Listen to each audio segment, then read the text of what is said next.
Everyone, and welcome. My name is Nigel Pollack. I'm the current president of the Psychotherapy and Counselling Federation of Australia, and I'm conducting a series of interviews with seasoned psychotherapists and counsellors about their lived experience journeys into the field of counselling and psychotherapy. I have with me today Dr. Elizabeth Day, who is currently located in New Zealand. Welcome, Elizabeth. Thanks, Nigel. Lovely to be here with you, having a conversation. Yeah, I'm really looking forward to it. I've known you, I think, for over 10 years now, somewhere between 10 and 15 years, having met at the Australian College of Applied Psychology, where I was teaching, and you were supervising my teaching. So it's great to have this conversation with you again. I won't talk about your bio, because that's what the stories are about today, and so we'll get a full understanding of who you are and where you've come from throughout our conversation. What Sure. we will do is we'll respectively acknowledge country on either sides of the Tasman. In the spirit of reconciliation, PACFA acknowledges the first people of this land that I'm sitting on, here on Gumbangere country in Australia, and what's now referred to as the mid-north coast of New South Wales. We thank the traditional custodians for caring for the lands, the waters and the skies for countless generations, and we pay our respects to the elders and ancestors of the country upon which we find ourselves in this moment. And I would like to pay my respects to any First Nations people who are listening to our conversation today. And I'll hand over to you, Elizabeth, to do something similar for New Zealand. Yeah. Thank you, Nigel. Yeah, so as you said, I'm currently residing in Aotearoa, New Zealand. Been here since 2015. And I'm living a couple of hours south of Auckland, Tamaki Makaurau, in an area called the Waikato. And this particular area, my part of the Waikato, Kihikihi, is the land of the Maniapoto Iwi, Maniapoto tribe, and the Tainui Confederation. And it's a place that was very much contested in the land wars in the mid-19th century. And we commence meetings in Aotearoa, in public spaces and universities, with either a prayer, a karakia, or an ancestral proverb, a whakatoki. And I have a proverb, a whakatoki from Marsden, and it goes like this, and then I'll give the translation. Kia te rā anō ki te wā I marama ai te wairua o te tangata, tāna hinengaro, kātahi anō, ka kia kua mohioia. When one understands both in the mind and in the spirit, then it is said that one truly knows.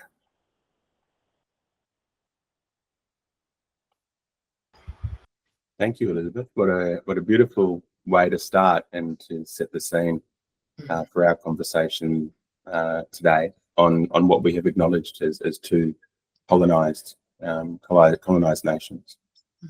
So if we begin our conversation and we bring the focus back to you and your stories, I'm interested in where where life began for you, and what your early story is, growing up, what your background and early life experiences were, as kind of that backdrop for I guess all things therapeutic when it comes to the kind of work that we do.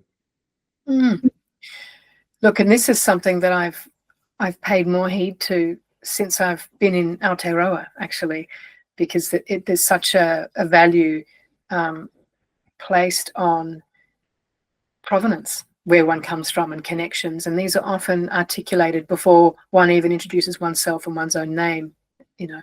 So it's been helpful to be put into positions where I've had to really think carefully about where I come from in deeper and deeper ways. But quite literally, I was born in London to European Australasian family who were there on a posting. My mother had trained in nursing, and my father was in the military, and so his job took us far and wide as in our growing up years as kids.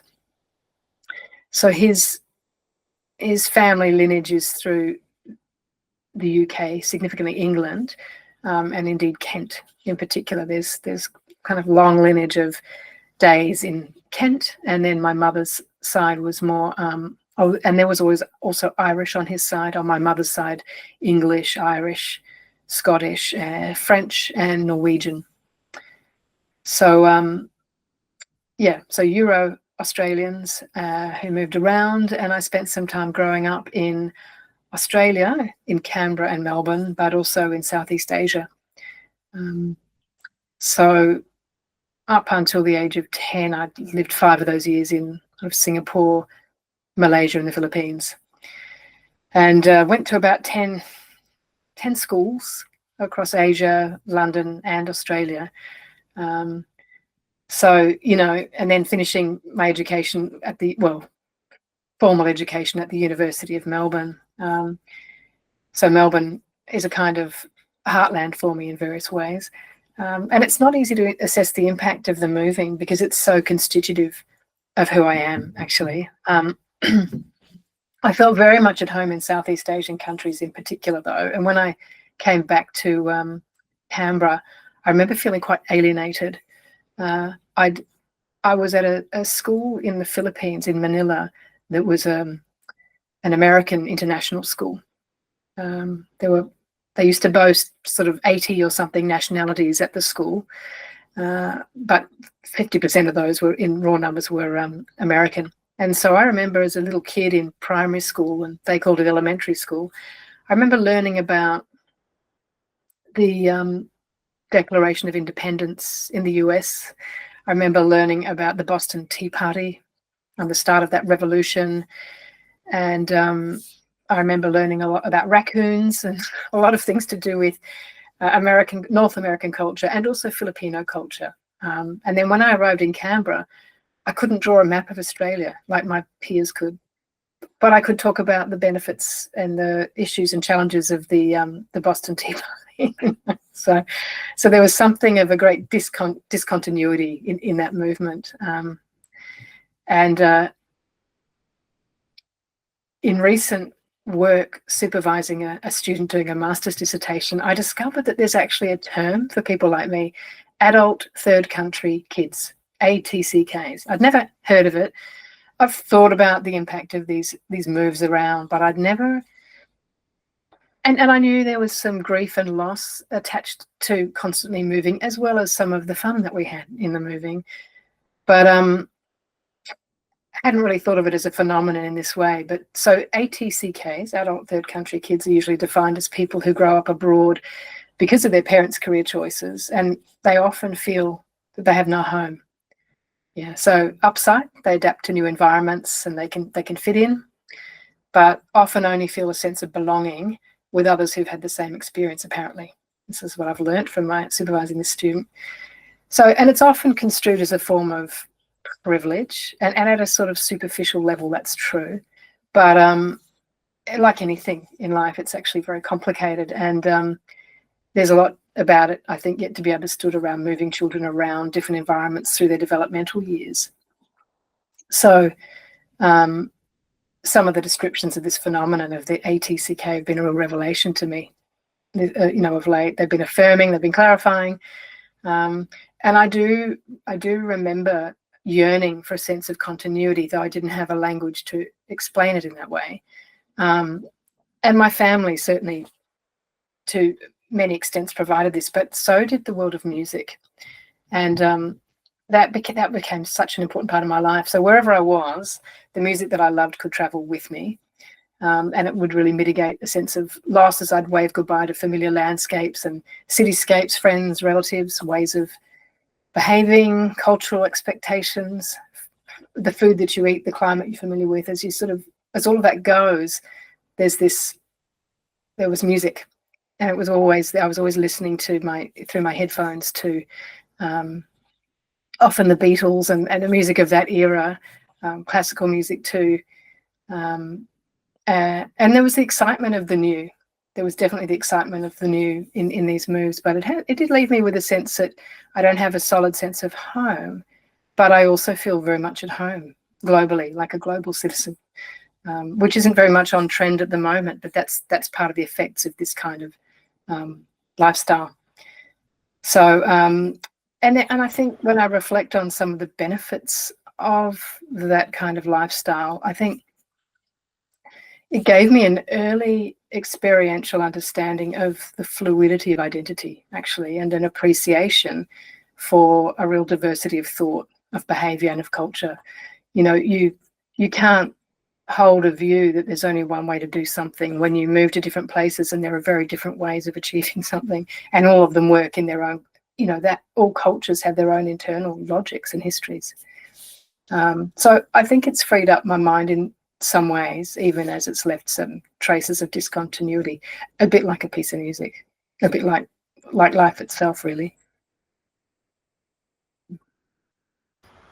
Well, thank you, Elizabeth, for sharing what you've shared so far, and that journey of early life, which is led by parents so much of the time, and our parents, and I'm a parent, so as a parent, I'm aware that I'm so influential on shaping the experience of my child, not necessarily by my parenting, but simply by where I choose to live, and the circumstances that I choose to put my children in, the educational environments I put my children in, and I guess I'm coming at it from this parental angle of not knowing what the consequence of that will be, not having any ability to understand what the impact of that will be. And I know that we might come back later in our conversation to technology, and for me as a parent, my children, they're very immersed in technology. There's a date that they've given us, the 2012,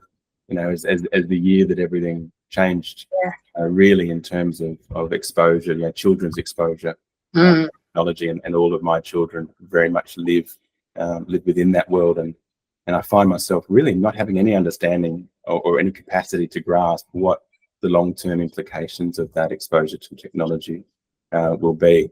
And so that's sort of what I think of when I hear about your journey with your parents, and how that's left you with this sense of homelessness, in terms of where's home, but a sense of, well, the world's home. And you made this comment that I didn't actually quite grasp, around that's not in flavour at the moment, that this idea of being a global citizen. So I welcome you to comment on that. But I also want to pick up on that thread of music throughout your life, and that music has provided you, and interestingly, like the diversity which is within music, has provided you a sense of continuity wherever you are, because you can take your music with you.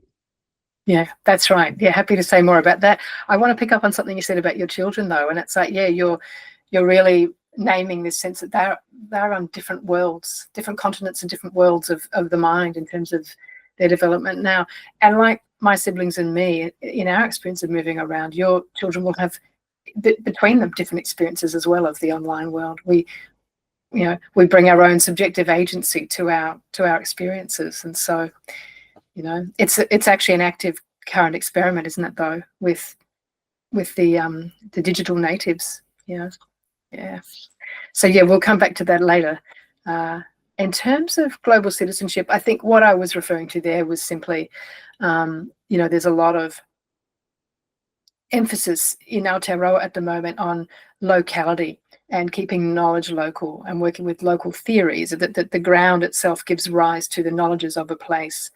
And so I'm having to, span the different ways of being around that. I understand the politics of locality and the cultural identity around that, and at the same time the ways that the world has become, in some ways, so much smaller in one sense, easier to move around and access, and larger as a result of that. Yeah. Thanks for clarifying that. I was also thinking, as you were talking about that, about the privilege that's inferred in being a person who can live in multiple countries around the world, and then therefore who has the affluence and the funds and the ability to travel to such an extent that they then feel themselves to be a global citizen. And I did wonder whether that was part of what you were saying there, and very much here in Australia, with very much also having a a return for the colonists, but also a return for the First Nations people to the land as the source of knowledge and wisdom, truth, reality, knowledge and spirituality. And I'm very, just find myself fascinated by that, and reflect that for a person that moved so much, that must almost be something that can be difficult to, like, you can grasp it, but must be difficult to grasp this sense of kind of being really grounded in a particular place, instead of having been formed by that place. Exactly, you've nailed it. That's exactly right. It's a mystery to me. I almost look at it through a pane of glass, you know. Just going back to the question of privilege too, I might add, at the moment, I'm not someone who does a great deal of travel whatsoever. I do go back and forth to Australia to see family, but and to step foot on the land there and to smell the eucalypt and see the very particular blue of the sky there. Yeah, I'm less and less inclined to do a lot of travel. But just what you said about being formed by land, I really was very surprised when my father was again posted back to England when I was in my later years of school, and I went with them. My siblings stayed in Australia because they'd gone to university, they left home. So it was the first time just me with my parents moving to a new place. And because I was born in London, I'd had this sort of connection and I'd wanted to go back there. So I was there and had a year of school there. And then I remember we took a train out to Kent, and when we were walking around Kent, I had this kind of feeling, you could almost say in your bones. It was a kind of home, this sort of message of home, which was like, wow, I was not expecting that. And I didn't know that we had a family history with Kent. And so then my mother years later was doing genealogical work, and she just was really surprised at just how far back the Day family went in Kent. And I thought, how can that be? I hadn't even lived in Kent. I'd only been in England 6 weeks when we left after my birth. And here I was, you know, many years later returning, but feeling connected to that piece of land. And then when I was learning my pepeha, my kind of provenance here in Aotearoa, learning how to say that in Te Ao Māori and Te Reo Māori, the Māori language, you know, I had to name my river and a river or a mountain that I was connected to. And I thought, what, any river, any mountain? I don't know. I found it hard to, I could speak more about water and sky than actual features of land. I mean, ocean rather than river. And then when I really did some work on it and reflected, I remember thinking, well, I guess it's the River Thames. I hadn't lived by it, but I was born along it. And I felt quite emotional when I was in the car with my partner driving up to an event at the university and doing this reflection. And it was like there was this click, click, click in place of this connection to this river in another country that I hadn't lived in for quite a long time. So I trust those things. And it's an ongoing inquiry for people who have been part of the, you know, if you could say, colonizing generations or the non-Indigenous in the land, is that we have to find where we're from at deeper and deeper levels, whatever that means, you know, to any of us. So yeah, I'm listening more and more to land and water as well as air and just and climate too, and just getting a sense of how this particular being was formed by the natural elements. Because just relatedly, thinking about temperature as well, climate as an element. I had some years in, as I said, in Southeast Asia, and I remember coming from the Philippines where it was often, the skies were often slightly grey and everything was really green and lush. And then coming to Canberra in summer in 1974, end of 1974, and it was really dry and this beating sun. And I was used to this humidity, and the adjustment was quite significant. And ever since, I've always found myself much more comfortable and relaxed in humid kind of climates. And I've wondered if there's developmental work on when our kind of climate thermostat gets set, because it was just at that age. I also wondered if I was Asian when I was a kid. I remember asking my mother if we were Filipina, because I think I wanted to be, and all my friends were. And so just as you're starting to find your footing and who you are, I think some of these other elements, the less visible elements, are also embedding in you. So, of course, all of us will have, if however set our climate thermostats are, they're going to be shaken up significantly. But there are just these strands, as I do an inquiry about provenance. And what is it that makes us up?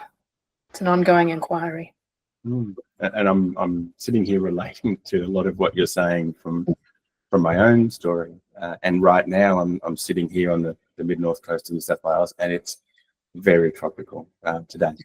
It's been raining, it's wet, but now the sun's come out and it's hot, and it's the afternoon and it's just getting hot, and I'm starting to sweat. And as you were talking about that your experience in Southeast Asia, I was like, well, this is not my native clime. I actually, when you arrived in Canberra in 1974, I was in Canberra. I was born in Canberra in 1973.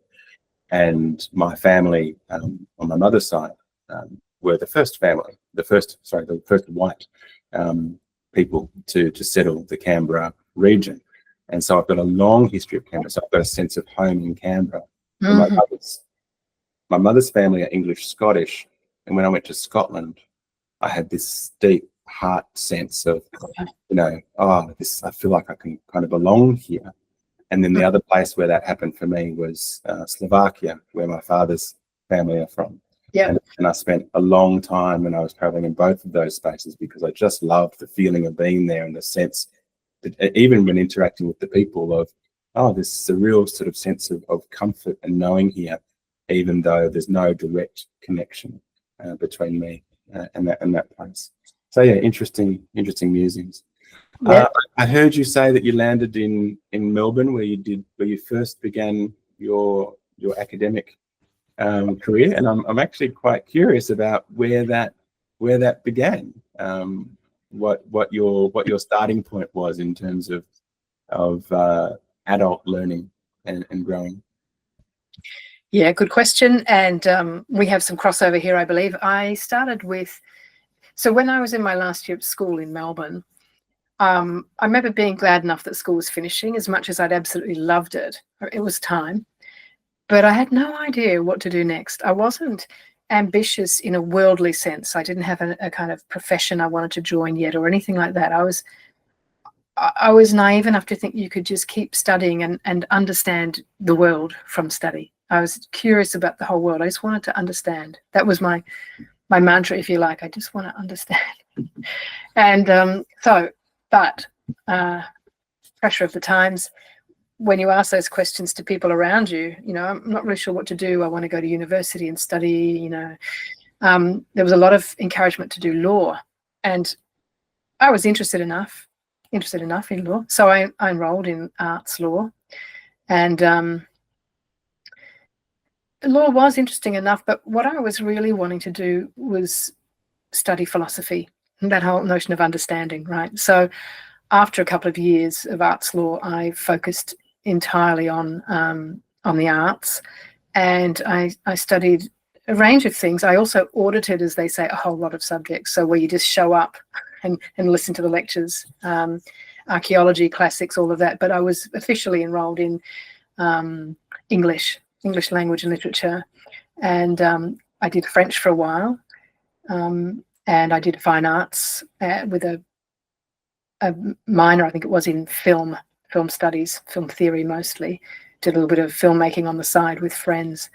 In another life, I might have, if I'd had the funds as a student to go to film school, I probably would have done that, because I really loved stories, and I loved the visual medium, and playing around with editing. And I was also actively involved in theatre, the Melbourne Uni Drama Department, and doing some assistant directing, always behind the scenes. I never wanted to act, and did some adaptations of Shakespeare to smaller, 1 hour productions and so on, and had a lot of fun, just loved all of that. But more and more my work was around literary studies and literary theory, and that was a revelation. this wasn't just about enjoying and reading literature, although that would be fine. This was really a kind of a deep dive into mostly Western, but Western intellectual thought. And it absolutely just engaged me 100%. So we read psychoanalytic literature, all those, the classic names of the past, so Freud and Lacan, all in their original, of course, and Kristeva, Klein, Hélène Cizou, Irigaray, anyone listening, some people may know some of these names, that kind of element. We read a lot of post-colonial theory and feminist and queer theories and Marxist theories and all of the kind of key movements in Western intellectual thought, pretty much from the Enlightenment era, from 16th century through to Enlightenment era through to late 21st century. 20th century, sorry, we're still in early 21st century, getting ahead of myself. I'm interested and fascinated, and I'm also aware of through our time limitations. So I'm probably going to jump to, and where did that take you? Yeah, right. That's a good question. It sounds like a really fun and interesting exploratory period of life. Yeah, yeah. And one that I can imagine kind of a lot of us might wish to go back to because of the freedom and the intellectual freedom and the creative freedom that it allowed. And at the same time, where did that take me? Where the hell would that get anyone? That was sort of like at the end of what seemed like a golden era in a way, before the Dawkinization of universities and in the 80s. So I still didn't know what I wanted to do after doing. So I did the 3 years undergraduate, the honours year, and it was a classic liberal arts degree, and I am eternally grateful for it because it actually taught me how to think. And I didn't know that thinking was a discipline. I thought it was just what's off the top of your head, or that everyone thinks everyone's got that capacity, and I mean everyone has the potential, of course, but it really taught me how to think and frame arguments and understand context and so on. So very helpful training. And then I fell into a master's and then converted that to a PhD, as happened at the time. And so I was looking at, and I didn't really step back and go, I think I'd like to study a PhD because I wanted to be an academic. It was, I still don't understand. I still want to understand. So let's do a deeper dive and see if we can understand. And the questions I was asking, as is often the case, were also obviously emerging from my own life experience at the time. So I was looking at formations of identity, talking about moving as a child and all of that. I'd also never felt a clear gender identity, and there wasn't the language of non-binary or any of that yet, though identity politics was surfacing in the academy at that point.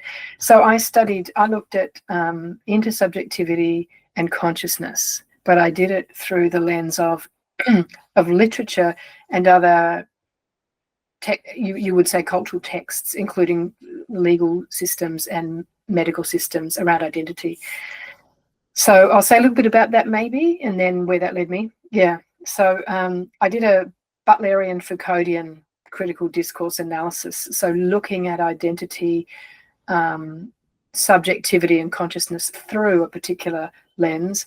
And I wanted to look at how language carries tropes and power that can constrain the expression of some types of subjectivity, but also how language can intervene in these tropes, disrupt them, and create the conditions for different forms of subjectivity and expression. Yeah. And in this, I found Virginia Woolf's fictional biography, Orlando, a biography. I found in that a really powerful new literary aesthetic for precisely what I was looking for. So she'd written this in 1928, and she was showing how to articulate the character of Orlando, who exists over about 400 years, who changes sex and or gender, Yet all the way through, there's this continuity of intelligibility. You know who Orlando is. So now we've got this subject or character that isn't defined in the ways characters had always been defined, in, you know, positioned according to those sorts of categories of gender, sexuality, age, race, cultural background, and all of that. And she was doing this. This was a love letter to Vita Sackville-West, with whom she'd had a relationship, an affair. It's called different things in the literature.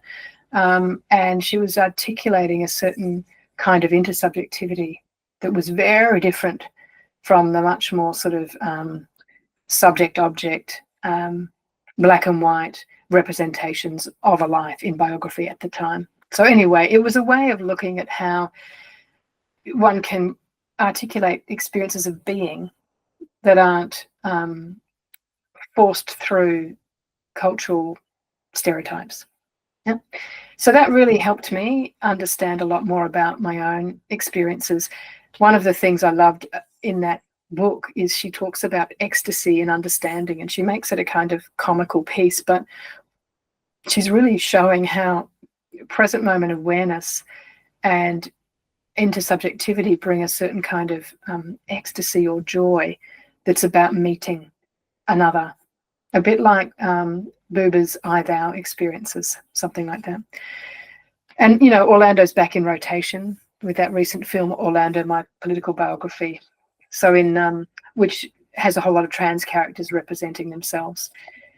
You know, in these complex times in the discursive realm and lived realm of gender fluidity, we tend to reach for the artifacts of the humanities, just like Freud did, to help bring forward into discourse all of our unknown knowns. So this was my trajectory and what I was interested in, and my own subjective condition as a queer person. I was in the process of coming out as I wrote this PhD.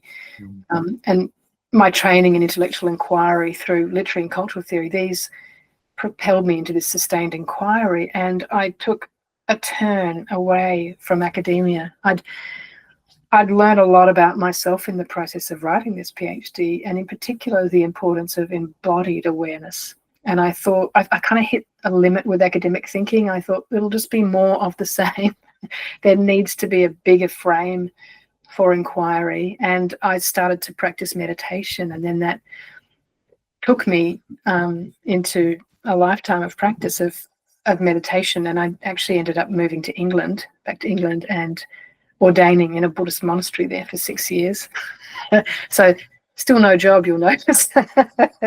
But maybe if we take a pause there, because there's so much in that, and I find it so fascinating that it's something I didn't know about you, is that you had your PhD before you even encountered a thing called counselling or psychotherapy, that your Buddhist training that I'm really interested in hearing about also came before this part of your journey.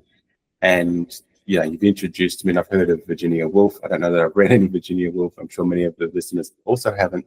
But just that sense of being astounded that in 1928 a human being had such, and a very enculturated Western human being had such imagination and foresight to imagine the possibility of fluidity in gender, sexuality, and identity, and you know that and also your passion for intersubjectivity and consciousness, and you know you used the tools you had at the time of literature and texts to explore what I'm imagining was actually the true passion for you: identity, intersubjectivity, consciousness. What does it mean to be? What does it mean to exist? And what does it mean to do so in a social world? So really fascinating. So thank you for sharing that, and comment on any of that you wish, and also excited to hear about how that then took you on your next step. Sure. Well, I mean, you're right about the passion. I mean, as I say, I really wasn't very focused on career and work, and it wasn't that I had means or resources. It's just that I wasn't. I mean, I had cobbled together all sorts of jobs, and I was working part-time as an academic, casually as an academic. So, you know, I was lecturing and teaching through the course of that. And there was actually, in the course of my coming out, I did, in fact, have a therapist. And I also used the gay and lesbian telephone switchboard counselling service just once when I was about to speak to my family and come out to my family. And I thought, I think I need to speak to a peer group who've been through this and just get a sense of, just get myself balanced and ready. And so I made a phone call, and the Gay and Lesbian Switchboard, as it was called then, I think it's called just Switchboard now. They Melbourne, correct? In Melbourne. Yeah, this is in Melbourne. Because this is while you were studying. Is this sort of around the time you're doing your PhD? It was in the middle of all of that. Exactly right. And they had a kind of policy that a caller can't ask for someone of the same sex or gender. You just get whoever picks up, which was lovely. So this young gay man picked up, and we had this fantastic, you know, I was going to say conversation and exchange, but he was offering counselling. And it really helped me, fortified me. And I went ahead and did what I needed to do. And I just would never forget the impact of that conversation, how powerful and pivotal it was. And so I did actually want to give back in that way. And I did do the training for Gay and Lesbian Switchboard. And I did a couple of years on the phones and on the board of the switchboard as well, just helping to contribute to it, moving from a kind of grassroots organisation to something more professional. And that was a really important part of my life. I really loved that work. I think what it showed me, both that and the therapy I was having, that psychotherapy, was that therapy can support a whole spectrum of needs and inquiry, from the acute end, acute distress, to the end of the spectrum where I was really, which was around a deepening inquiry into the ground of one's own being. And by the way, I think that's really underemphasized in our profession, the importance of, the science practitioner model has condescended to it as the worried well, catering to the worried well. But if you think about the health promotion literature around working upstream before the crisis of downstream, then I think this attention to supporting people through these kinds of deep inquiries into their existence are really, really helpful. They're also threatening, right? Because they, change and transformation are powerful. Well, that's right. And then we borrow language like preventative medicine to describe that influence and that effect. Yeah, that's right. And the other side of so it gets condescended to from a science practitioner model, but also from some of the social theory, political side as well. Therapy can be spoken of as a kind of something that's in service to the status quo, something that privatizes social problems. So I'm anxious about climate change. And I work on it in therapy as my own issue, rather than go out and demand climate action from governments. But I think that's I get where some of that comes from, having had a foot in that camp a long time ago, but actually I think it's reductive of what we do. And I think what we do can be threatening to across the political spectrum, because empowerment and change bring a lot of subjective agency. Well, that's right, because as you were talking about that model of kind of dealing with one's climate anxiety in therapy, my immediate thought goes to, well, okay, if you're doing therapy with me, that's likely to lead to some kind of action. Right. Because you've got an energy for an issue. You've got energy for an issue. Where are you going to put that energy? Where are you going to direct it in a way that feels personally meaningful for you? Yeah, that's right. I think a lot of debates can fall along kind of black and white thinking, but these aren't mutually exclusive propositions, are they? Okay, so Gay and Lesbian Switchboard in Melbourne coming out.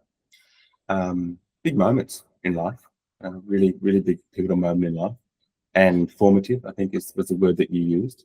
Indeed, yes.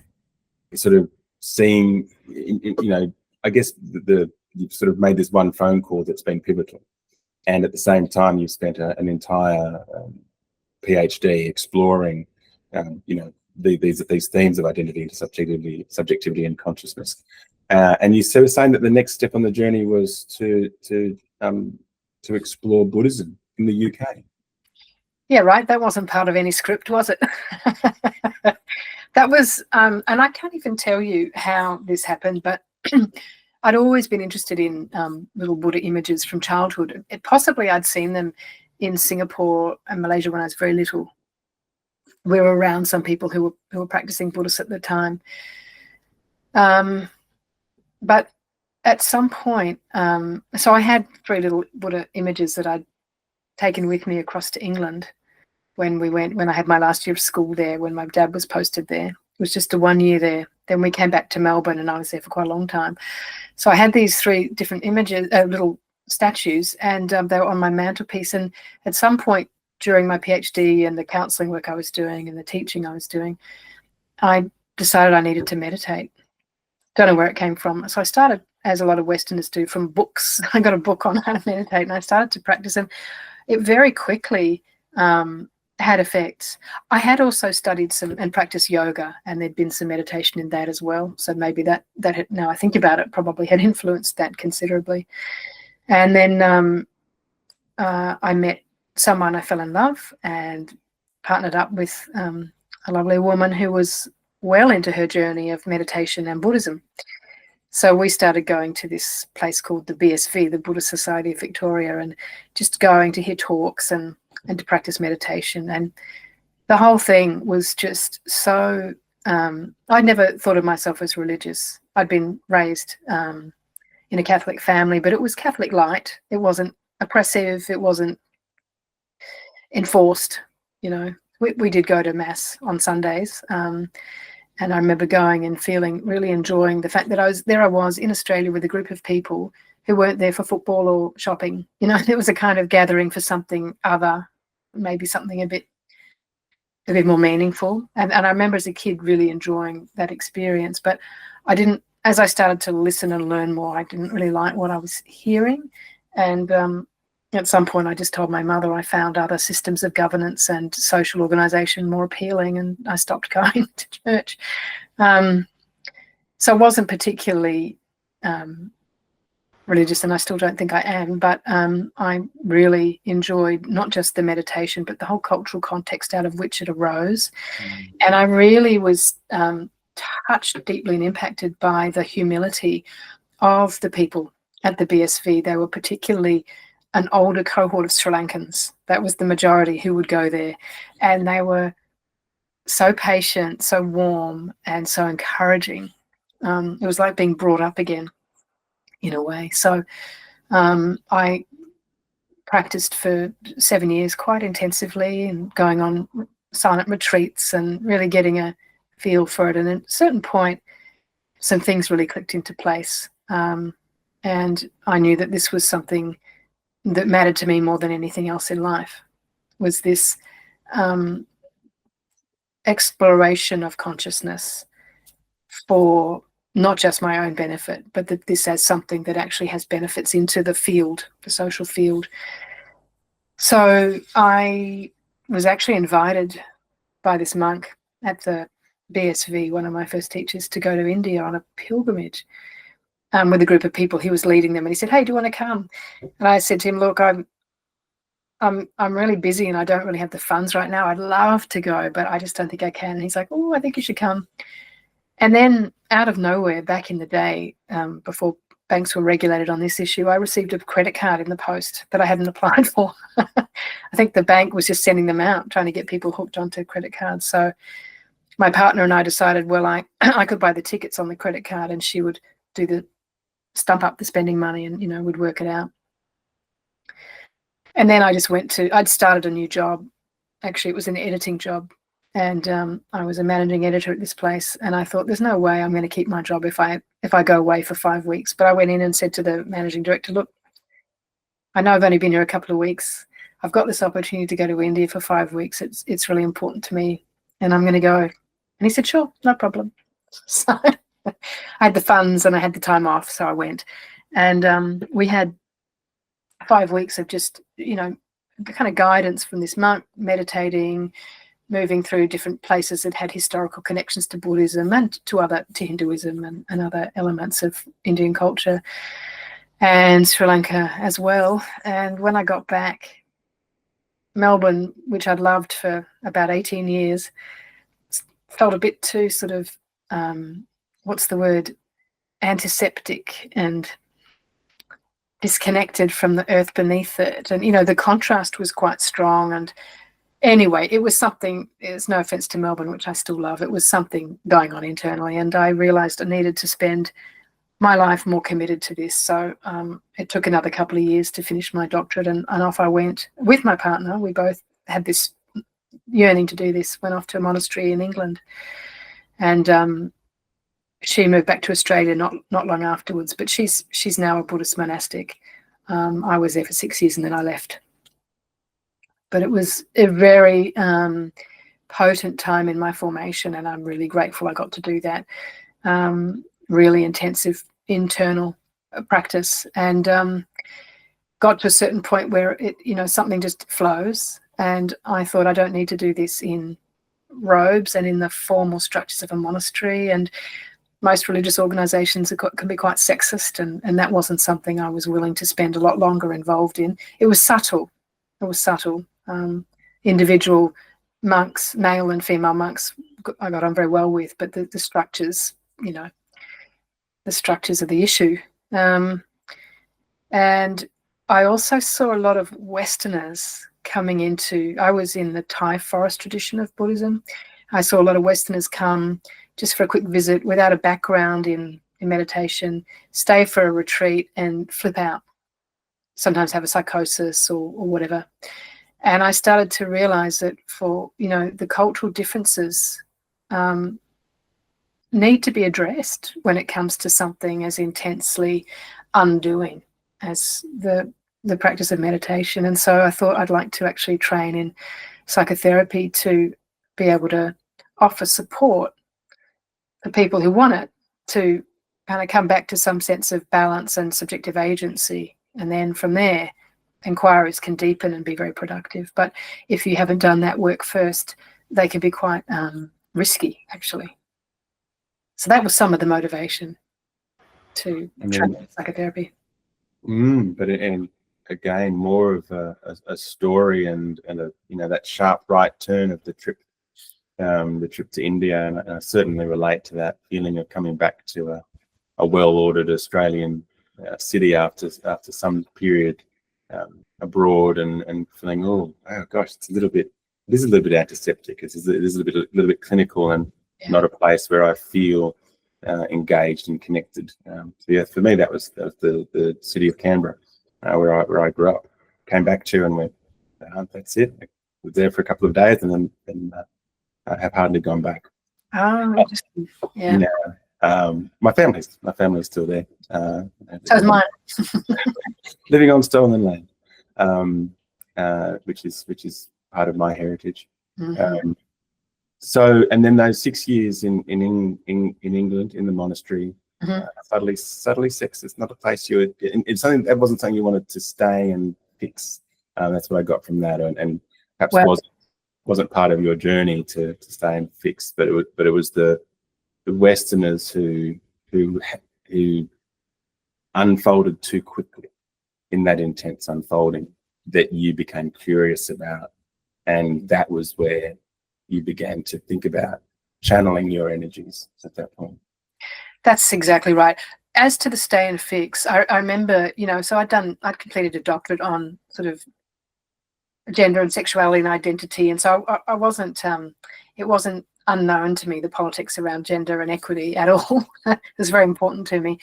But the deep yearning and passion to really commit my life to this particular inquiry into consciousness and ongoing unfolding needed a space that was dedicated to that. And I also wanted to give in that way as well. So I went in eyes wide open around it, and did say to some of my sisters there. Do you think this thing's going to shift? Do you think it's going to move and really take root? This was in England, and sort of adapt to its context. And they're like, yeah. Look, it's already happened. We've done all these sort of, subtle changes, and it'll just continue to evolve. So I thought, well, all right, I can live with that. And without going too far into a different story, I went to a conference in Hamburg in that time that the Dalai Lama had set up. We're in a Thai Theravadan tradition, not a Tibetan one, but I went to this conference, and it had monastics and academics from around the world, but monastics from all the different Buddhist traditions, speaking about the ordination of women, having access to the higher ordination, and equity and all of that. And at the end of it all, the Tibetan governmental politics really got in the way and disrailed it. And so the Dalai Lama said at the end, well, I'm just a simple monk. I can't do anything about it, having set up this conference in order to bring about some change. And I just saw, there was like in a flash, I just saw the writing on the wall. This, despite all the good arguments, all the good intentions, the system, the dance is regulating the dancers. The system is fairly entrenched. And I just realized there are many different ways you can continue to practice and work with consciousness and support others outside of an ancient monastic order. So I never regret being in there, and I never regret leaving. Thanks for clarifying and sharing, and yes, you've now taken my curiosity to this next step where you sought to continue your exploration elsewhere. Yeah. So then I'm back in Melbourne, and I enrolled in relational Gestalt psychotherapy training. And one of the reasons for that choice was its emphasis on embodied awareness and awareness at all. It wasn't a purely cognitive approach. I'd done cognitive for many, many, many years at university, and I'd reached a limit with cognitive. This was more integrative of the cognitive, the affective, and the somatic, and that, thinking mind, the feeling heart, and the physical body. And that felt complete, and it felt consonant with some of the work I'd been doing in the monastery. So I went through that training, 4-year training. It's very intensive and excruciating in many ways, as psychotherapy training is, and counselling training can be as well. And it was a wonderful training. I really valued the embodied focus, because certainly in Western European settings, we can so quickly default to the cognitive without even realizing it, and so much is missed. So it helped me ground more and more into that as well. It's a bit of a lifelong practice. So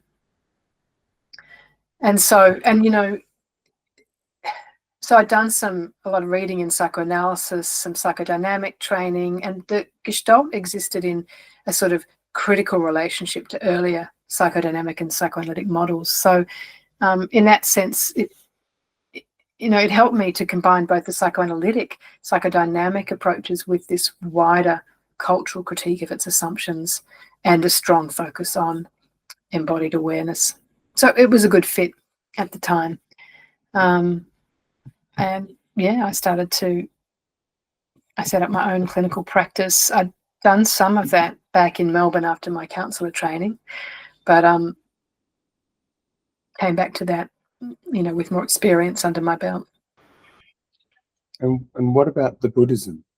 You've really got a very deeply embedded Buddhist Thai Theravadan meditation practice, plus all of the knowledge. There's a whole knowledge system that comes along with that, and you've got the Western literature, the Virginia Woolf, the psychoanalytic and psychodynamic reading that you've done, your PhD, and then I guess your Gestalt psychotherapy training is new knowledge, new information, and also a period of quite concerted integration of those different influences on your life. And I'm interested in that experience. I'm interested in that, how how that started to combine and integrate, and you called it, really intensive. And I imagine that some of that intensivity was around that. How do I integrate all of this into one person whose aspiration as a psychotherapy trainee is to be with other people in a way that's helpful? Yeah, interesting. I mean, the intensive quality I was referring to was more that sense of the group process that you go through. It's pretty excoriating, I enjoyed it, but just the levels of exposure and the willingness that it requires to continue to explore your defenses and relational processes and so on. It was just a constant inquiry and undoing. So I think everyone finds that kind of psychotherapeutic training pretty significant, actually. So I think they do, but I also think that there's a little bit of a surprising element to that after 6 years of dedicated meditation. I think that I'm just catching my own assumption that there's a parallel to the process, but and you are with people, but when you meditate, it's very personal. And when you're in a group gestalt process, it's very relational. And I think I'm just hearing that whilst there's similarities in the processes, there's also big differences between them as well. Yeah, no, you're right, Nigel, absolutely. And you're right that meditation, it can seem personal in that, traditional practices, there are many ways to practice, but traditional practices, you might be in a seated position, you'd have your eyes closed, and your intention is coming beyond the senses to what's not conditioned through the senses. And however, when you go through that, you're actually more connected to people, but it's not in the usual social ways through the senses. So it's very connecting and very much brings into awareness the field, which is a term Gestalt uses as well, the field, the space in between, and how that's charged by the relating subjects. So yeah, crossovers, but yeah, quite different. It was a lot more contact than I'd been used to in the monastery. And people, we're all pulling and tugging at different strands of the tapestry we're making in a group, right? And so it's kind of, and exposed to all sorts of ideas as that you're learning physiologically as well as conceptually and dealing with emotionally. So that integration's quite a challenge. But yeah, if I look back, I don't think none of the turns that I've made in my life were predictable to me. But if I look back, I realize I have always been attracted to the life of the mind. From early childhood questions I would ask my mother, always about consciousness and breathing and the mind. So, and I use the mind in a more Eastern philosophical way. It's not just the cognitive part of the mind. It's consciousness, it's awareness, it's the heart as well. So the mind in that sense has always been my life's focus. And so I trained the cognitive elements of that at a university through yoga and meditation, the embodied, and to some extent the emotional, the affective, and then through therapy as well, bringing that together. So I guess it's our life. We do tend to weave together strands in our own life course, don't we? And I think that's, as I turn back to look, that's what's been happening, is this interest in understanding and in the life of the mind has taken me in these different directions. And now I guess I'm at a stage of life where I'm integrating and sharing that. So we moved to Aotearoa from Melbourne because someone who'd been to the monastery in the UK and who was practicing in North America, a lot of people who come to monasteries, these are places that are built, certainly Buddhist monasteries are built on generosity. From the monastic side, we keep a place going, keep the training going, and share the teachings and guidance in the practice. From the lay, as they're called, perspective, there's helping out on the grounds, helping with cooking, and financial donations. So this particular friend of ours had been very generously supporting monasteries for a long time, and she saw us in Melbourne, and she's like, "You've had this extraordinary training in the monastery. What are you doing on the treadmill of the workplace? So I was at the Australian College of Applied Psychology at this point on a treadmill of intensive work. We were probably accrediting courses at the time, which is a particularly challenging part of the whole academic life, you know, the texture accreditations. And so she said, I've actually come to visit you to see if I could buy you a place in Melbourne where you could, like a studio or like a hall where you could offer teachings, but actually I can't afford it in Melbourne, but I could afford it in Aotearoa, knowing my partner is from Aotearoa. So she put it to us, would you like to have a place and teach meditation? And we'd said, well, it was going to be our retirement plan, but okay. So we sort of wound up over the next year. With her generosity, we had a set amount of money and we bought a place here in Kihikihi and set about renovating this large garage on the property. It's a half-acre property, and there was a very large garage, and we've had that transformed into a meditation and yoga studio. So I was still teaching for ACAP and doing some work for ACAP while I was here, so online, and coming back and forth to Melbourne to do some workshops, teaching and so on. And then it just, you know, the elastic just got a bit stretched as you start to make a life in another place. And so I started to look for academic work here as well. I deliberately didn't want to try to make a living out of meditation and yoga because I've seen in North America and elsewhere in what's called the Dharma scene, a lot of people really kind of dilute what they're teaching so as, you know, to kind of give the crowd what it wants, if you like, to kind of feed a popular, you know, form of cultural consumption of Buddhism. And I just thought, I don't want to do that. I just never want to do that. So we're lucky we have this gift, which is where we live, and which we couldn't have afforded on our own. And you know, we're set up in our studio and we teach sessions weekly and we teach retreats and so on. And then we have a clinic here for our psychotherapy. And then I have a full-time academic job. So the strands are still kind of weaving together in some way. And I guess, you know, they are, I did ask about integration, and it's sort of, I'm not sure how many years you've jumped in the story, but you've jumped to kind of the last 10.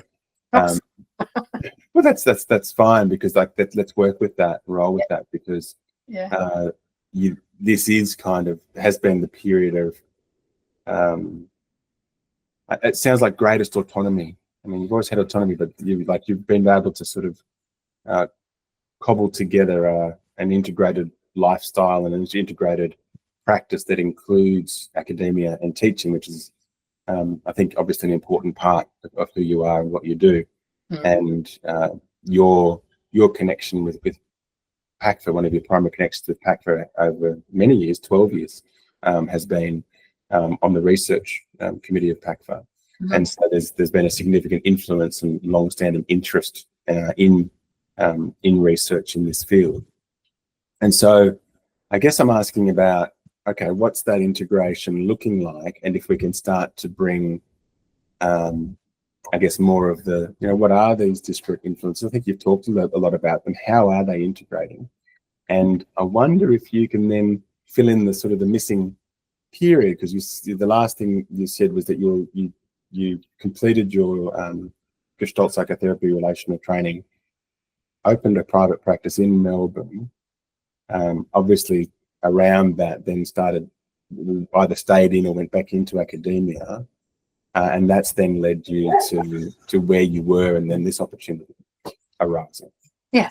So yeah, that's the interest. What's the research journey been? What are some of the key influences? How has all of this knowledge and exploration integrated in the way that you practice? How does your Gestalt and psychedelic psychotherapies play out in the meditation and yoga room, and how does Buddhism play out in the therapy room?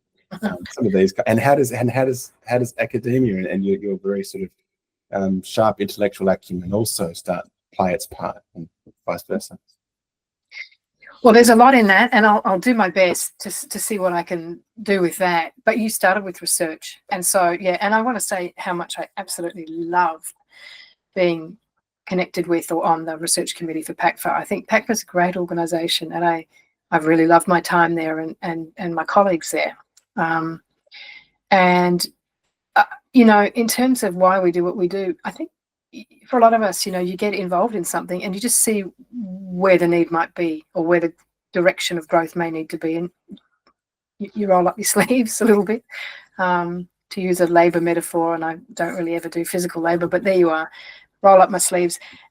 But and I would add potential. You said need, and I immediately heard behind need is the potential. I think so much of what drives us is the potential that we see in what we do.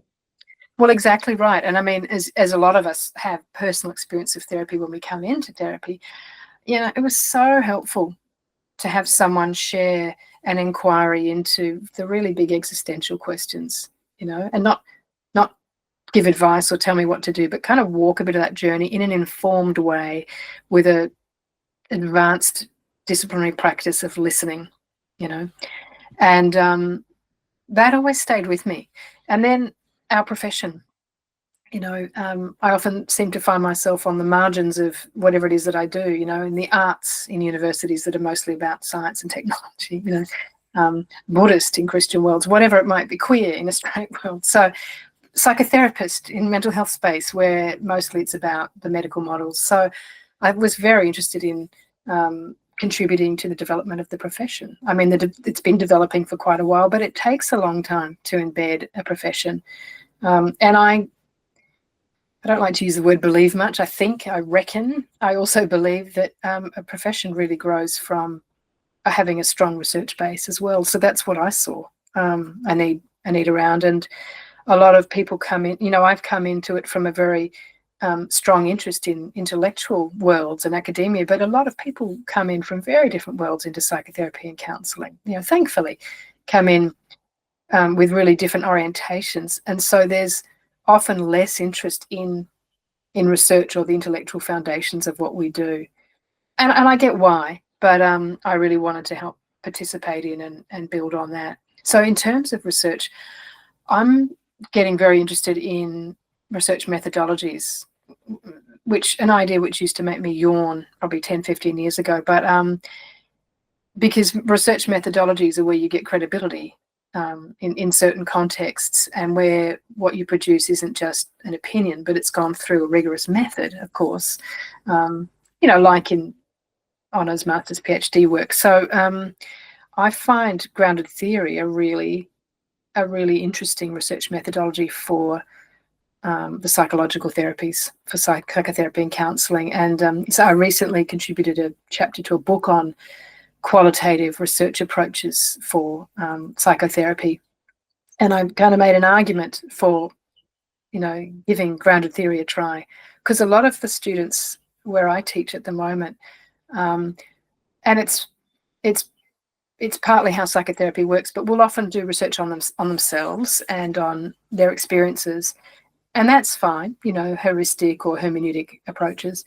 But grounded theory takes something through a grinder, and what comes out is a new theory that is grounded in data. And so I've supervised a few PhDs now where the students have used grounded theory as a methodology, and with really good results. So I'm kind of, a lot of my work now is in supervising postgraduate research and also mentoring some colleagues who are newer to academia around research and research methods. So that's a big piece. And then there's the content of the research, which is a whole other thing as well. So I think that, you know, I'm just interested in academia. I'm interested in our profession, and I'm interested in having those interface and speak with one another, because there's quite a tradition of, what would you say, wariness, if not outright hostility to research in the profession. Yeah, both in Aotearoa and Australia, in my experience. And so, I mean, that might be shifting, but it's been quite entrenched. with a lot of the training more boutique and outside of higher education for most of last century. So I might be speaking more about psychotherapy than counselling on that one, actually. But yeah, so kind of just encouraging people to understand the importance of research in building credibility in a profession, so that we are also able to be at the table, if you like, of public health on our own terms, offering what it is that we offer. Yeah, so interested in profiling our profession and us surfacing some clear identification that helps us to advocate and do what we do and offer that into the community in a wider way than we can at the moment. I think that's fantastic and much needed. I'm curious, given that this is a theme, this is a topic at the moment around PhDs in counselling and psychotherapy. Yeah. I'm wanting to ask you the question around what you're seeing as what's motivating and possibly what's demotivating potential research and researchers in their professions. It's an important inquiry, that one.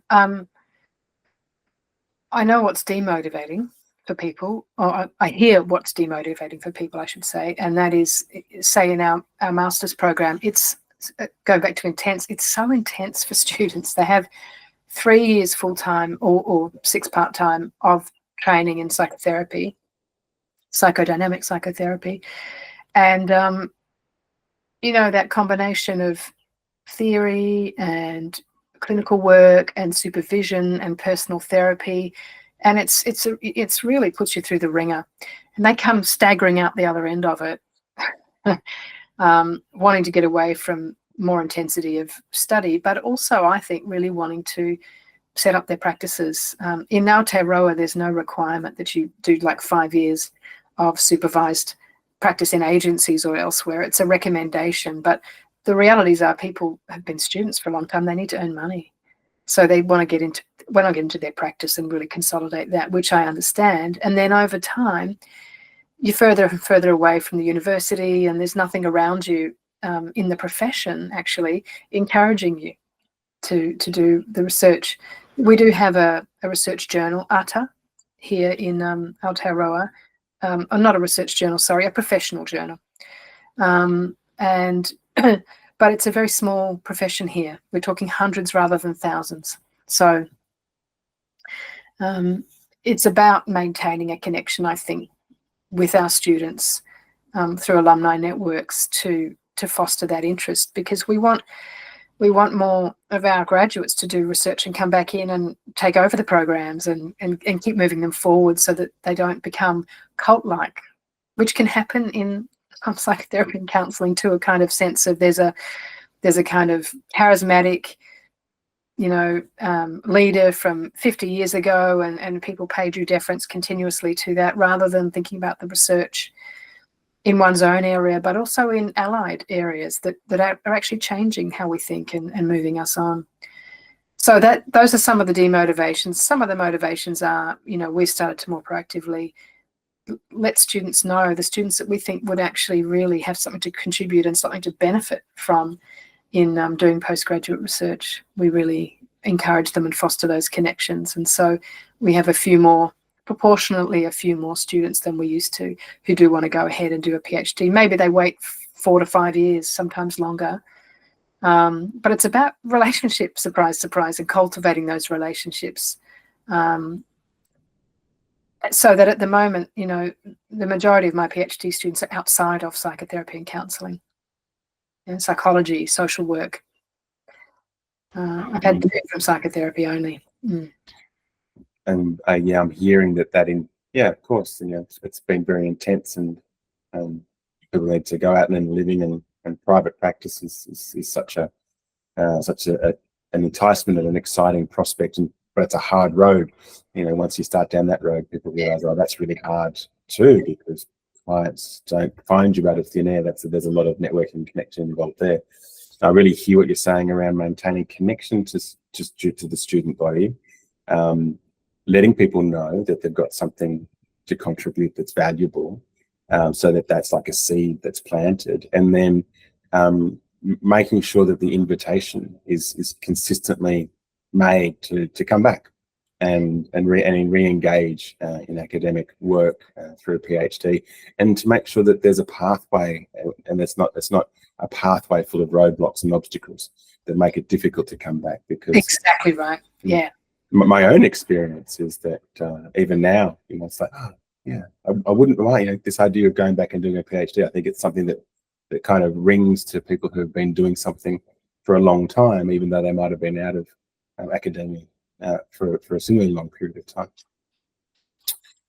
Okay, so where to from here? Have you got a direction that you'd like to go at this point, Elizabeth, or are you happy to sort of, I'm thinking about, yeah, any kind of other more commentary around the integration of theories, modalities, skills. Fascinated by the idea of where someone like yourself does their ongoing professional development. There's an expectation, certainly with PACFA, that we do 20 hours of continuing professional development a year.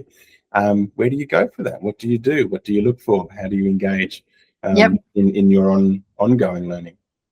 First, I absolutely have to take the opportunity to say, do it. Do your PhD. I think that would be fantastic. Happy to have a chat later on about that. But in terms of professional development, so maybe I want to think about influences, because you asked about that as well. And my key influences, I have a handful actually. Edmund Husserl is a really key one in terms of my therapeutic work and what I share with students. Edmund Husserl. I'm more a Husserlian than a Heideggerian, actually, if that makes sense to you at all, than a Heideggerian. So Husserl founded the philosophical branch of phenomenology, you may know, and some of his ideas, I think, were a little bit derivative of Eastern philosophical insights, but he's the grand founder of. And I certainly see Husserl as the researcher, and Heidegger as a particular brand of philosopher, rather more so than with a real interest in research. I think Husserl really took that step to say that that positivism wasn't the only way to know about the world, and that there could be another way of effectively and accurately and meaningfully and usefully describing the world. Exactly right, and he was really, and he'd come from the natural sciences too. I think he was a mathematician. He was really working sincerely in how to reach consciousness freed from the objects of consciousness, which is a kind of meditative process in and of itself. And Heidegger was more around the application of these things, but has been, tremendously influential, as we know. Another influence on me is Karl Marx. And the minute you say that, the culture wars kick in for some people, but I'm not a Marxist. It's about Western intellectual influences. And Marx was one of those geniuses, really, who had an extraordinary, clear and prescient analysis of the effects of capitalism and capital and its trajectory. And in a way, you could say he's anticipated the influence of the internet, not in its literal shape and form, but that it's a sort of almost, inevitability on this trajectory of capital. And, this helps me to understand the context and the stresses within which we live and, our clients live. Michel Foucault, of course, has been an influence, because I mentioned him earlier in terms of my thesis, my PhD, but mainly for his disciplined thinking and development of a structuralist approach to critical discourse analysis. That's influenced so much of what we take for granted now, certainly in the humanities. And Judith Butler, an active current philosopher, for her genius really in developing gender and sexuality discourse away from the old binaries of the sex-gender system, giving us not just critique, but giving us the useful notion of performativity in relation to identity. And that performativity often mistaken, by the way, as kind of faking something or putting something on. But, she means it as a more nuanced account of the repetitions of cultural tropes and behaviours around sex, gender, but you could extend that to any identity, that then enfold identities. So showing that gender isn't who we are, but what we do, and therefore we can do differently. There's not just some inevitable tie back to some naive idea of biology and nature. And so this, of course, supports a critical understanding of the social forces that shape us, and it creates space for them to be otherwise, and to be more intentional. So I've found that that's brought a real freedom and choice in my own experience of gendered subjectivity, but I hold it sort of there in, I don't speak this way in a therapeutic setting, but it does inform how I understand what clients are working through as well. There's also Donna Orange. I think Donna Orange has done really good work for us, linking classical philosophical thought to clinical practice, in her Thinking for Clinicians, among other texts that she's written. But she's brought to our attention if we haven't come across Levinas in other philosophical contexts, the graceful ethics of Levinas, and how this relates to the skills of empathy, and her notion of clinical hospitality as well, I think linked to Levinas, and taking us away from the early psychoanalytic hermeneutics of suspicion, in relation to the client. So I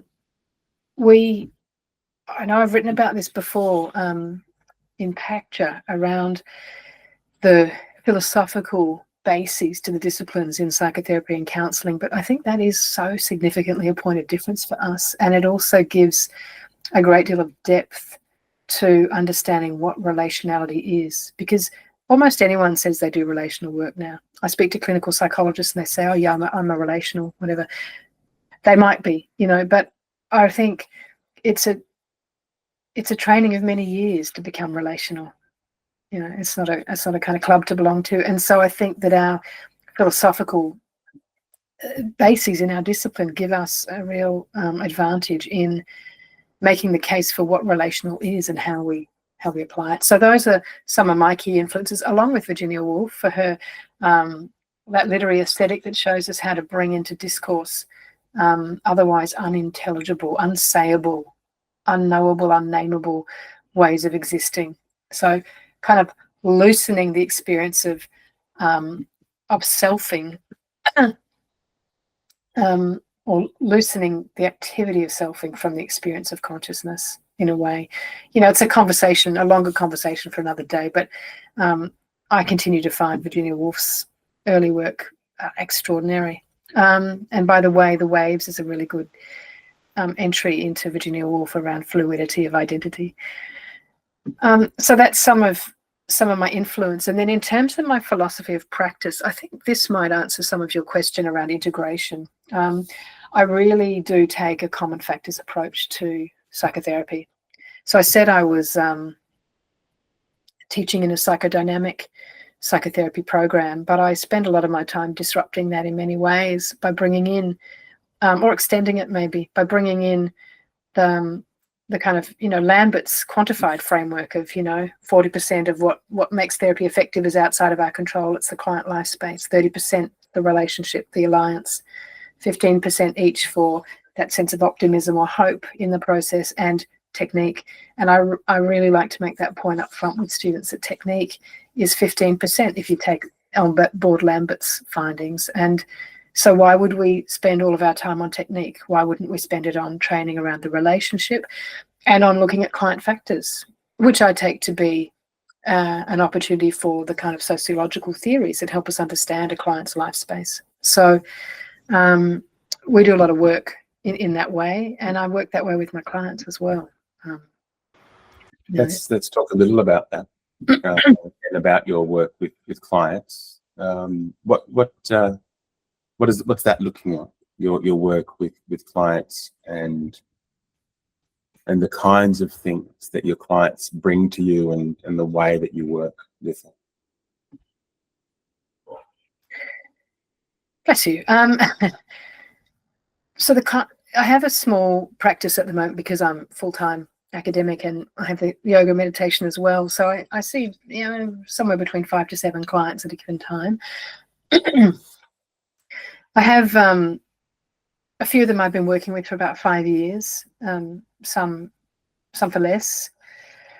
And I also offer clinical supervision. So I have clinical supervision clients as well. They range in age from around 30 to 65. So the presentations are the usual presentation, anxiety, depression, PTS, sexuality, I don't like my job at the moment, whatever will be presented. But as you start to do some uncovering around all of that, working through it, I find that we get back to existential inquiries. I don't lead that. I just find that's what, if a space is made, that's generally where we get to. You know, most clients, most humans, but most clients have losses to grieve and bodies to inhabit. You know, I come back to the simple things now. And I think with those two pillars of practice established, much of the work resolves quite well. So I suppose in Mick Cooper's sense, I'm probably pluralist in that way in my practice, but really I'm oriented around relationality. I think that when we really put attention into the details of and the foundations of what relationship really is with clients, that really is the mechanism for change and growth. Yeah. It's even hard to know how to summarize it in a way that does it justice. But you know, we are constitutive of the relational space. It's co-created by the client and us in the relationship as it unfolds live. And I think, you know, the temptation is to get fixated on technique because we can feel more power in doing than in being. And yet the reverse is true, I find. If we have no value for the space in between, then focusing on being as a valid intervention can seem lazy or like wishful thinking if we don't understand the space in between. But if we have a framework for understanding the substance of the in-between, what happens there, how bodies interact energetically, how we project or we radiate qualities through the whole of us, not just through what we say up here. If we have a working model for what it is to be truly present to another, then I think we start to understand how we're impacting the fabric of the dyad or the group process, and our interventions become effective. So maybe that's where some of the integration of the different elements of my kind of history come into play. The kind of meditation and the years, the decades put into this understanding, the cultivation of presence and awareness, and you know, taking it seriously and experiencing it directly.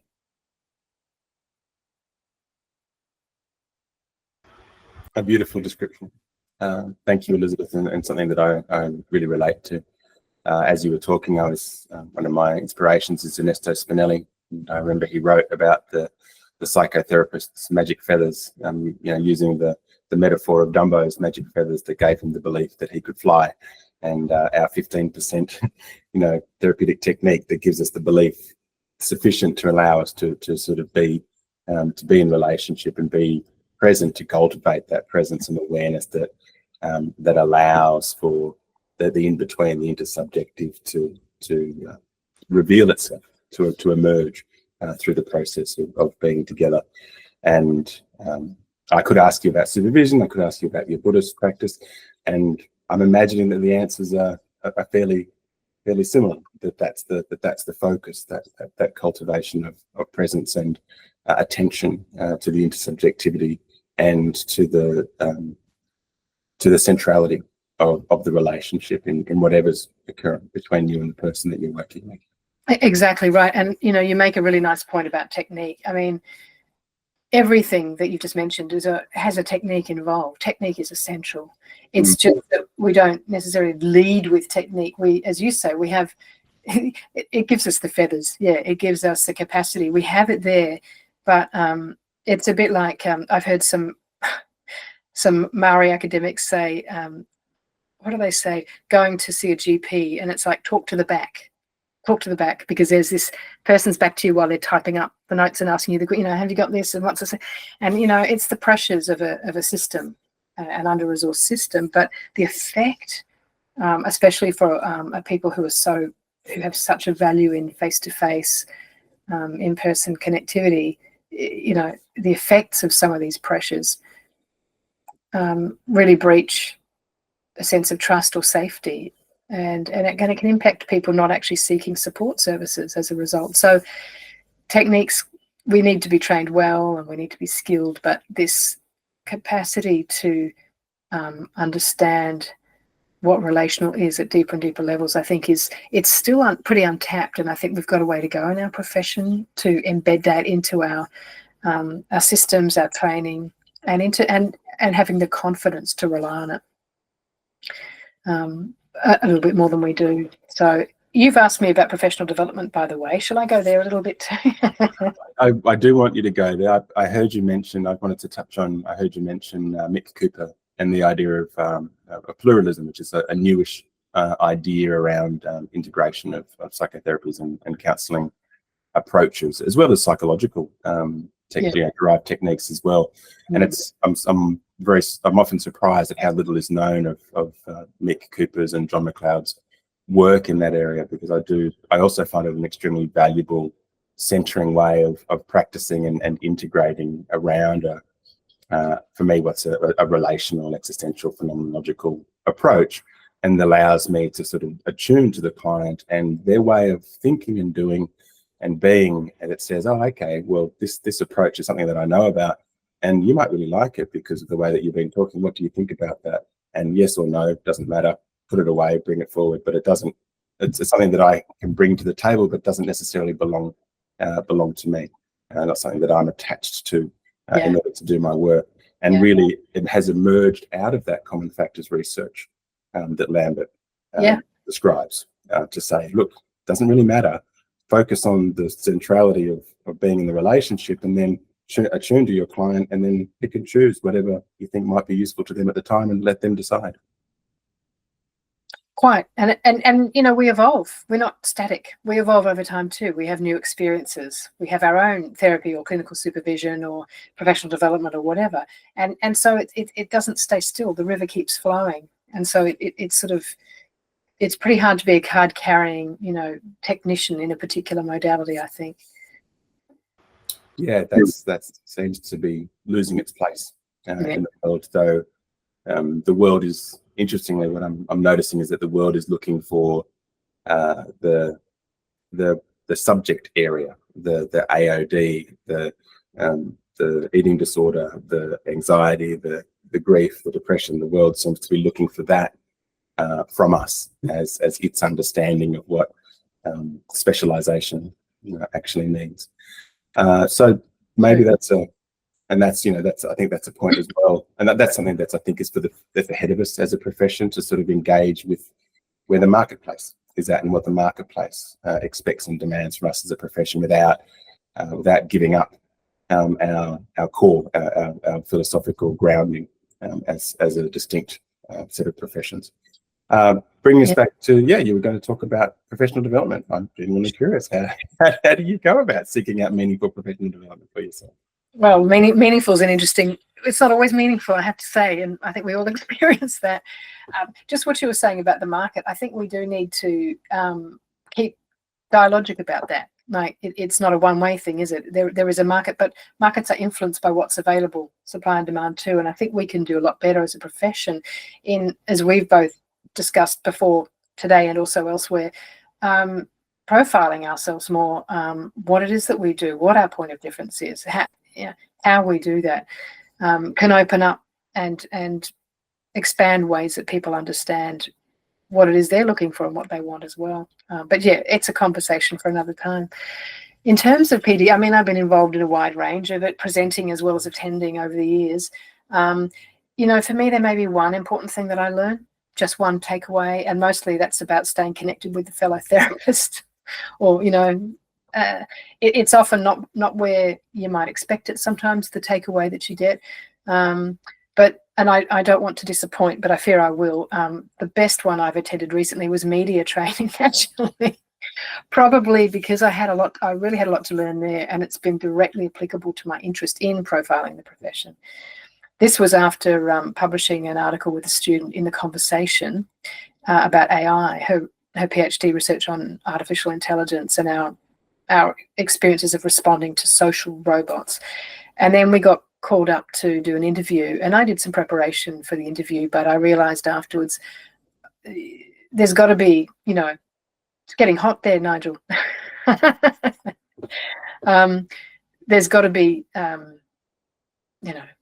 ways that I can refine my understanding of this. And also I really, as part of my mentoring of colleagues, I really want to encourage them to, and myself as well, to do more connecting with the media, just in small ways. Like I notice when my psychology friends, clinical psychology friends, they're constantly contacted by the media to offer comment on, I don't know, AI, on anxiety, on the crisis of the cost of living and how it's affecting people, all of the things that psychotherapists and counsellors could also very ably respond to, but people don't know about us. And so I've connected in with the communications team at Auckland University of Technology, where I'm based, and they have this fantastic service I didn't even know about. So if I hear something on the radio and a psychologist is being interviewed about some social issue, if I disagree or I have something I want to add in from a psychotherapeutic perspective, I ring up the comms people. I tell them what I've heard. I tell them what I'd like to offer, and they try to broker something with that, media platform to get another opinion in there. I'm not so interested in doing it myself. I just would like our profession to do a lot more of that. And so that was a really helpful, tangential to psychotherapy in one way, but very germane to some of the needs of psychotherapy. So I found that very meaningful. Learned quite a lot about that. Sometimes I go to PDs that are around, working the old-fashioned stuff, working with reverie or dreams or this and that, and I can find it a little bit indulgent, to be honest. But again, there's always something to learn, and I think in the end, PD, it's like therapy itself. It's not just the content, it's the relationships, of course. So it's keeping connected with your peers. Sometimes what you raise on the edge of a professional development, like you speak to a handful of people and you're feeling a bit anxious about this or a bit curious about that, and you find they are as well, and then there's grounds to do some research or to find out more about this element of practice. So it's about just showing up and connecting in and seeing what's there. At the moment, I particularly find any PD around working with tangata whenua, working with Māori, really helpful, because that's obviously an area of great deficit for me, not having grown up here and not being Māori. So I don't have many Māori clients, but it still feels important on this land to understand more and more about the people of the land, the original people of the land. So I think the trend for me with professional development over the decades has been around wider cultural issues or needs, and then how some of that's brought into a PD.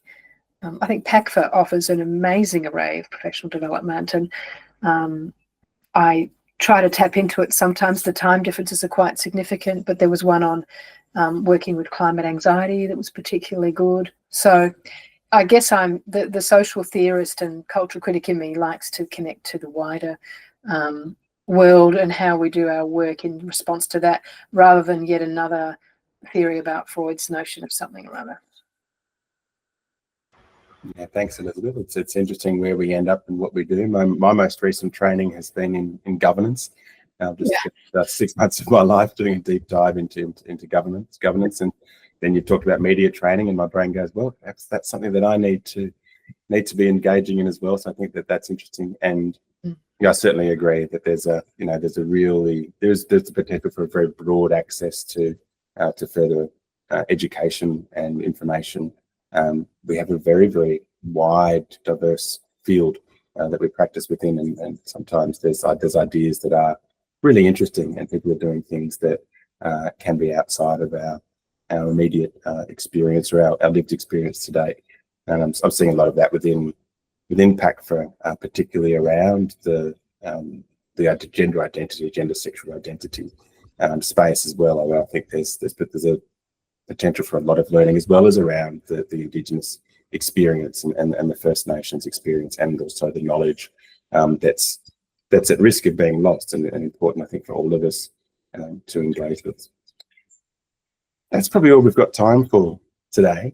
So it's been an absolute pleasure. I'm sure we could keep talking. As you said, there's a number of rabbit holes that it was tempting to go down. So hopefully we'll have a chance to explore those at some stage in the future.